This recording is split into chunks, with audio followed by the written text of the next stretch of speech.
Bahan utama yang kita siapkan adalah daging ayam. Di sini kita menggunakan bagian paha aja dan udah kita cuci dengan menggunakan air jeruk dan juga garam. Selanjutnya kita keringkan dan kita buang bagian kulitnya dan kita sayat. Lakukan berulang sampai semuanya terselesaikan, kemudian kita sisihkan. Next, kita siapkan bumbunya. Di sini udah ada bawang merah. Untuk bawang merahnya kita iris, acak aja biar memudahkan saat menguleknya nanti atau melembutkannya. Selanjutnya ada bawang putih. Kemudian kita iris tipis-tipis juga, tapi nggak usah terlalu tipis, yang penting jadi irisan ya. Selanjutnya ada cabai merah keriting. Kemudian kita potong-potong. Jika suka pedas bisa tambahkan cabai rawit lebih banyak ya, tapi di sini aku cuma menggunakan 6 buah. Kemudian ada kunyit 1 ruas dan kita potong-potong kecil-kecil. Selanjutnya ada jahe. Untuk jahenya cukup sejempol aja, potong juga. Jika semua bumbu udah kita potong, selanjutnya kita masukkan ke dalam wadah blender dan kita haluskan. Boleh juga diulek, tapi usahakan teksturnya benar-benar lembut. Untuk tekstur bumbunya seperti ini lembutnya, jadi benar-benar lembut ya. Langkah berikutnya kita siapkan bumbu cemplungnya. Ada lengkuas. Untuk lengkuasnya cukup kita geprek. Selanjutnya 1 batang serai kita geprek-geprek juga, boleh dipotong, boleh diikat seperti ini. Selanjutnya kita siapkan juga daun jeruk. Untuk daun jeruknya kita buang batangnya dan kita gunakan daunnya aja biar aromanya lebih ngena, atau kita bejek-bejek juga bisa ya. Selanjutnya ada 3 lembar daun salam. Next, siapkan gula merah setengah, kemudian kita sisir atau kita iris seperti ini, kemudian taruh dalam wadah. Tambahkan juga garam dan juga penyedap. Untuk penyedapnya kita menggunakan Royco rasa ayam karena kita sedang masak ayam. Selanjutnya tambahin juga lada bubuk 1 sendok teh. Sekarang ke tahap memasak. Siapkan teflon dan kita panaskan. Jika teflon udah benar-benar panas, kita bisa masukkan sedikit margarin untuk mengolesi teflon. Walaupun teflonnya anti lengket ya, kita kasih sedikit margarin agar aroma ayam lebih ngena. Cara ini bertujuan agar saat kita ungkep nanti dagingnya nggak mudah hancur. Berikutnya kita bolak-balik sampai warnanya agak kecoklatan saja dan cukup berubah warna ya. Sambil menunggu ayam berubah warna, kita bisa panaskan wajan dan kita tumis bumbunya. Masukkan minyak secukupnya aja, kemudian tuang bumbu yang udah kita blender halus tadi. Kita tumis bumbu hingga benar-benar matang. Jangan lupa masukkan juga rempah lainnya atau bumbu cemplung yang udah kita siapin tadi, mulai dari lengkuas, serai, daun salam, dan juga daun jeruk. Kembali ke teflon satunya. Jika ayam sebelah sisi udah mulai menguning atau berubah warna kecoklatan seperti ini, bisa kita balik lagi. Jika sudah, kita bisa mengungkepnya dengan bumbu yang udah matang. Ini dia tumisan bumbunya udah mateng dan tercium harumnya. Baru kita masukkan ayam yang udah kita panggang di atas teflon. Kita aduk bumbu dan juga ayamnya hingga tercampur merata agar bumbunya dapat meresap ya. Selanjutnya bisa kita tambahkan air. Untuk kadar airnya nggak usah terlalu banyak, jadi cukup sedikit aja. Kira-kira dari sisa blenderan tadi, blenderan bumbu. Jadi sayang sekali kalau dibuang ya. Masih ada sisa-sisa bumbunya, kita kucek-kucek dengan air. Masukkan juga gula, garam, dan juga penyedap. Jika suka dengan micin bisa ditambahkan sedikit ya, atau Ajinomoto. Selanjutnya kita aduk-aduk kembali hingga semuanya tercampur dan kita ungkep sampai air menyusut. Nah, jika kuahnya udah menyusut seperti ini, kita bisa sisihkan kuah kentalnya untuk olesan nanti. Selanjutnya kita siapkan panggangan dan kita bisa panggang ayam yang udah kita ungkep. Next, kita panggang ayam, tapi sebelumnya di sini teflonnya udah kita panasin dan kita masukkan kulit ayam. Jadi untuk kulit ayamnya ini cukup kita oles-olesin seperti ini agar mendapatkan minyak dari kulit ayam. Jadi minyak dari kulit ayam ini aromanya lebih harum. Selanjutnya kita bisa masukkan ayam yang udah kita ungkep tadi. Jangan lupa siapkan bumbu olesnya. Jadi sisa dari ungkepan ayam tadi yang udah mengental seperti ini, kita tambahkan kecap manis. Kemudian kita aduk-aduk hingga tercampur merata. Untuk teksturnya emang mengental seperti ini ya. Selanjutnya kita bisa olesin ke atas ayam yang udah kita panggang. Untuk kulit ayamnya bisa kita buang atau kita sisihkan. Olesi ayam satu persatu hingga semuanya terolesi. Kemudian jika warnanya udah mulai berubah, baru kita balik dari sisi kanan dan kiri, kita olesi bumbunya ya. Lakukan berulang hingga bumbu olesnya habis. Jangan lupa dibolak-balik agar tidak gosong. Jika dirasa bumbunya udah mulai meresap, kemudian ayamnya udah berubah warna kuning keemasan dan juga agak kegosongan sedikit-sedikit seperti ini, kita bisa angkat dan tiriskan. Ayam panggang teflon udah siap kita santap bersama dengan sambal dan juga lalapan. Selanjutnya kita bisa pindahkan ke piring saji. Nah, ini dia hasil masak hari ini. Ayam panggang teflon super praktis dan simple untuk bumbunya. Tambahkan juga pelengkapnya. Di sini cukup menggunakan lalapan mentimun. Jika suka dengan lalapan lainnya bisa ditambahkan ya. Langkah pertama yang kita siapkan adalah bahan utama, yaitu bunga pepaya. Tips memilih bunga pepaya, pastikan kita memilih bunga pepaya yang masih segar atau masih kuncup dan belum terlalu matang. Karena bunga pepaya yang terlalu tua atau udah matang rasanya pasti lebih pahit. Kemudian bahan lainnya ada daun pepaya, kita tambahkan juga nanti. Selanjutnya untuk cara memotong bunga pepaya harus dengan hati-hati dan membuang bagian tengah yang berisi getah. Karena di bagian inilah yang menjadi sumber rasa pahit pada bunga pepaya. Nah, untuk menghilangkan pahit pada bunga pepaya, kita cukup menggunakan tanah liat atau tanah lempung ya.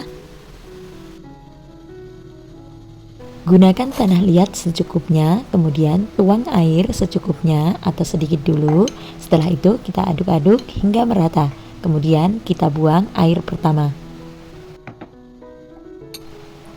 Tuang kembali airnya, kemudian aduk merata. Selanjutnya untuk air yang kedua bisa kita gunakan. Untuk penggunaannya cukup simpel, didihkan air. Di sini udah kita siapkan air yang udah mendidih, kemudian masukkan tanah liat yang udah kita beri air tadi. Gunakan saringan untuk menyaring tanah liat.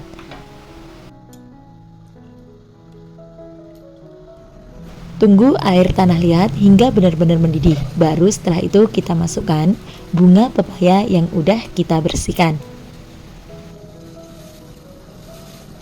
Fungsi tanah liat atau tanah lempung di sini yaitu sebagai penetralisir rasa pahit, baik untuk bunga pepaya ataupun daun pepaya. Untuk merebus bunga pepaya dibutuhkan waktu kurang lebih 10 menitan. Nah, ini dia hasilnya, nampak berwarna hijau walaupun ditutup. Jika dirasa bunga pepaya udah cukup empuk, kita bisa tiriskan, kemudian langsung kita masukkan ke dalam air dingin. Bilas bersih bunga pepaya dengan air dingin. Pembilasan perlu dilakukan beberapa kali ya, untuk menghilangkan sisa-sisa tanah liat. Nah, ini dia hasilnya. Bunga pepaya tetap berwarna cantik. Bisa kita peras dan kita sisihkan. Bunga pepaya siap diolah menjadi menu makanan sesuai dengan selera masing-masing. Setelah terselesaikan, bisa kita sisihkan bunga pepaya terlebih dahulu. Sekarang kita kembali ke panci perebusan. Didihkan kembali air yang udah kita campur dengan tanah liat tadi atau bekas didihan dari bunga pepaya ya. Kemudian setelah benar-benar mendidih, baru kita masukkan daun pepaya. Usahakan airnya benar-benar menutupi daun pepaya atau merendam daun pepaya ya. Rebus daun pepaya sambil sesekali diaduk hingga daun pepaya matang dan empuk. Untuk batangnya yang muda juga bisa kita rebus atau kita konsumsi ya. Di proses perebusan daun pepaya ini, usahakan jangan ditutup pancinya agar uap keluar dan tidak membuat warna daun pepaya pudar atau berubah menghitam. Waktu perebusan diperlukan kurang lebih 10-15 menit. Tapi kalau pengen lebih empuk, bisa ditambahkan durasinya. Jika dirasa udah empuk, kita bisa memasukkannya ke dalam air dingin yang udah kita siapkan. Jangan lupa bilas beberapa kali dengan air dingin agar menghilangkan sisa-sisa tanah liat. Jika sudah, peras daun pepaya dan siap untuk diolah menjadi menu makanan. Nah, ini dia hasilnya. Daun pepaya tetap berwarna hijau royo-royo. Untuk batangnya pun tetap berwarna hijau dan cantik. Selanjutnya bisa kita iris sesuai dengan selera masing-masing. Di sini kita akan mengirisnya cukup pendek ya. Jadi satu ruas jari. Jadi nggak hanya bunga pepayanya, daun pepayanya, bahkan batang pepayanya yang masih muda bisa kita tumis. Setelah kita iris semua, baru kita pindahkan ke piring atau ke tempat lain. Untuk batangnya bisa kita gunakan juga dan kita potong kecil-kecil. Sekarang kita siapkan untuk bumbunya. Di sini udah ada bawang merah. Untuk bawang merahnya atau bumbunya bisa disesuaikan dengan bahan yang kita gunakan. Iris kecil-kecil, kemudian untuk bawang putihnya juga iris kecil-kecil agar memudahkan saat menghaluskannya nanti.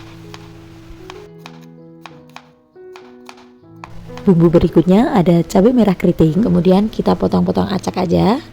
Setelah itu ada cabai rawit 1 genggam, bisa disesuaikan tingkat kepedasannya masing-masing ya. Potong juga kecil-kecil. Siapkan juga daun salam 3 lembar yang udah kita potong tengahnya dan kita cuci. Selanjutnya untuk bumbunya pindahkan ke blender dan tuangkan sedikit minyak untuk menghaluskannya. Nah, ini dia hasilnya. Kalau mau diulek juga boleh ya. Bahan lainnya ada udang segar yang udah kita cuci bersih dan kita potong kepalanya. Sekarang ke proses memasak. Panaskan wajan yang udah berisi minyak secukupnya. Kemudian percikkan tepung terigu atau tepung apa aja juga boleh. Baru setelah itu kita masukkan udang yang udah kita cuci bersih dan kita keringkan. Cara ini bertujuan agar udang saat digoreng tidak meletus-meletus. Nah, untuk menggoreng udang ini cukup berubah warna seperti ini, kemudian bisa kita angkat dan tiriskan. Masih di wajan yang sama dari sisa penggorengan udang ya. Kemudian kita masukkan bumbu yang udah kita lembutkan. Masukkan juga 3 lembar daun salam yang udah kita potong. Kemudian tumis-tumis bumbu hingga benar-benar harum dan matang. Masukkan juga terasi udang. Untuk terasinya ini udah matang ya, jadi siap digunakan. Jika ada daun jeruk dan lengkuas bisa ditambahkan ya, karena lagi nggak ada jadi seadanya aja. Setelah bumbu matang baru kita masukkan bunga pepaya yang udah kita rebus. Masukkan juga daun pepaya dan juga batang pepaya yang udah kita rebus dan kita iris. Jangan lupa tambahkan juga seasoningnya mulai dari garam, gula dan juga penyedap ya. Tumis-tumis bunga pepaya dan juga daun pepaya hingga tercampur merata. Yang terakhir masukkan udang yang udah kita goreng. Untuk memasaknya ini nggak usah terlalu lama karena semuanya udah matang ya. Aduk-aduk hingga semuanya tercampur merata. Jangan lupa sebelum matikan kompor koreksi rasanya dulu. Jika dirasa udah pas bisa kita pindahkan ke piring saji. Nah, ini dia hasil masakan hari ini, tumis bunga dan juga daun pepaya dengan udang. Lengkap dengan cara menghilangkan pahit pada daun pepaya dan juga bunga pepayanya ya, sekaligus menjaga warnanya agar tetap hijau segar. Semoga bermanfaat dan selamat mencoba. utama yang kita perlukan adalah ikan tongkol. Ikan tongkolnya kita pakai yang udah diasap dan udah kita bersihin kulitnya dan juga durinya. Berikutnya panaskan minyak dan masukkan ikan tongkol yang udah kita belah jadi 4 tadi. Kemudian kita goreng. Supaya ikannya tidak meletus saat digoreng, bisa dipercikkan sedikit tepung, boleh tepung apa aja. Di sini aku menggunakan tepung terigu. Untuk menggoreng ikannya nggak usah terlalu kering ya, cukup berubah warna dari sisi kanan dan kirinya. Kemudian jika udah berubah warna agak kecoklatan seperti ini, bisa kita balik. Jika warna keseluruhannya udah nampak kuning keemasan atau kecoklatan seperti ini, bisa kita angkat dan kita tiriskan. Setelah ikan tongkolnya kita goreng, kemudian kita tunggu agak dingin. Sembari menunggu ikan tongkol dingin, kita siapkan bumbunya. Bumbu yang dihaluskan ada bawang merah, kemudian ada bawang putih. Berikutnya ada cabai rawit. Untuk cabai rawitnya bisa disesuaikan dengan tingkat kepedasan masing-masing. Selanjutnya ada cabai merah besar. Di sini kita potong-potong agar mempermudah saat memblendernya nanti. Masukkan semua bumbu ke dalam blender dan kita beri sedikit air. Boleh juga diulek ya. Bumbu lainnya ada cabai hijau, ada 2 buah cabai hijau dan juga 2 buah cabai merah. Kita iris serong. Kemudian untuk cabai hijaunya juga kita iris tipis-tipis seperti ini. Kemudian ada 2 buah tomat. Untuk ukuran tomatnya lumayan kecil ini. Kemudian kita potong memanjang, kecil-kecil atau sesuai selera. Selanjutnya jangan lupa penambah nafsu makan, yaitu pete. Untuk petenya udah kita belah menjadi 2 seperti ini. Kembali ke ikan tongkol, karena udah lumayan dingin jadi kita bisa suwir-suwir. Untuk menyuirnya nggak usah terlalu kecil banget, jadi cukup diacak-acak seperti ini aja ya. Untuk jenis ikan tongkolnya boleh disesuaikan dengan selera masing-masing. Di sini aku menggunakan yang udah diasap ya, ataupun boleh menggunakan yang masih fresh, tapi menggorengnya jangan terlalu kering. Lanjutkan ke tahap memasak. Panaskan minyak secukupnya aja untuk menumis bumbu dan kita masukkan bumbu yang udah kita haluskan. Tumis bumbu hingga benar-benar matang dan tercium harumnya. Masukkan juga daun jeruk. Daun jeruknya ini aku menggunakan 5 lembar karena ukurannya kecil banget. Kita bejek-bejek dan tumis kembali hingga bumbu matang. Jika sudah matang, warna bumbunya juga udah berubah kemerahan seperti ini, baru kita masukkan ikan tongkol yang udah kita suwir-suwir. Aduk ikan tongkol dan juga bumbu biar tercampur. Jangan lupa masukkan juga seasoningnya, mulai dari ada garam, gula, dan juga penyedap. Untuk penyedapnya aku menggunakan kaldu jamur. Masukkan juga bumbu iris lainnya, tomat, dan juga cabai. Tumis-tumis kembali hingga semua bumbu dan juga bahannya tercampur merata. Tambahkan sedikit air dari sisa blenderan bumbu, kemudian kita aduk hingga tercampur merata. Ini bertujuan agar bumbu meresap. Tutup sejenak biar bumbunya makin meresap ke dalam ikan tongkol.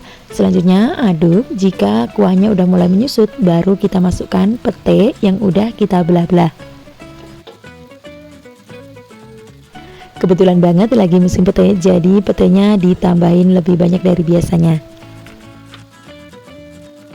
Aduk-aduk kembali hingga semuanya tercampur merata. Untuk tekstur petenya cukup berubah warnanya aja. Jadi kembali ke selera masing-masing ya. Kalau mau terlalu mateng bisa ditambahin air sedikit lagi. Tapi di sini kita cukup berubah warna aja, udah cukup banget.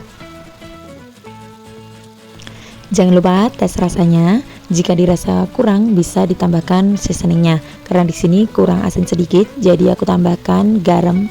Kemudian aduk hingga merata dan bisa matikan kompornya. Nah, ini dia tumis tongkol suwir pete udah siap kita sajikan. Sekarang kita pindahkan ke piring saji untuk makan siang. Pertama yang kita lakukan adalah menyiapkan bahan utamanya, yaitu kacang panjang. Untuk kacang panjangnya kita menggunakan 1 ikat dan udah kita cuci bersih. Kita potong seperti ini, kurang lebih 2 jari.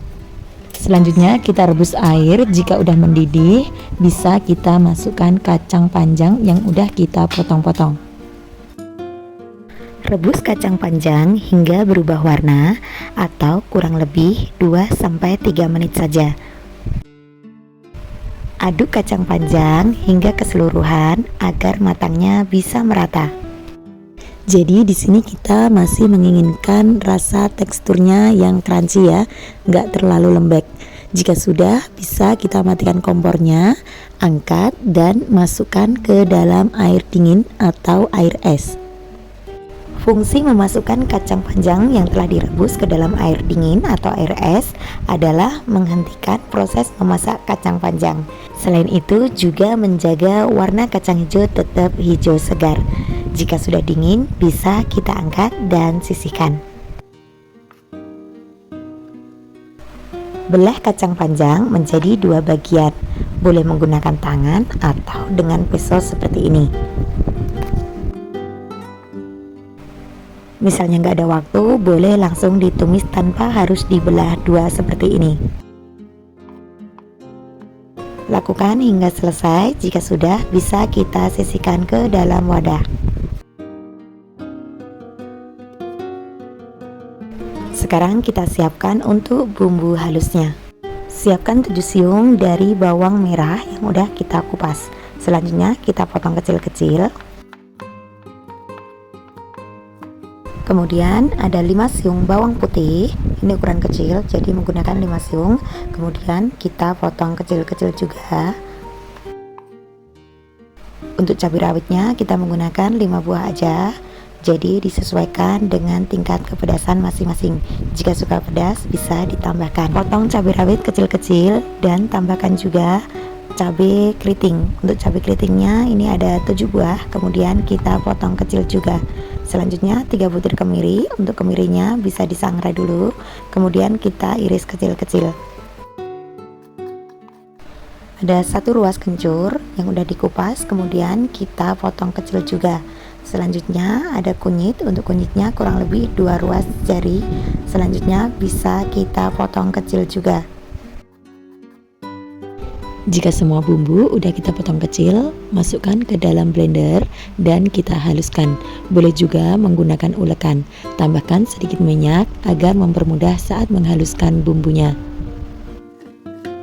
Untuk hasilnya benar-benar lembut. Setelah itu baru kita blender cabai rawit dan cabai merah keritingnya.